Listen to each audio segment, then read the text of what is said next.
And Andrea has picked question number 14.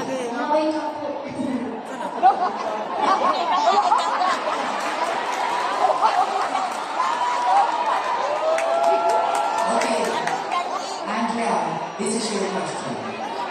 If you were God for a day, how would you change the world?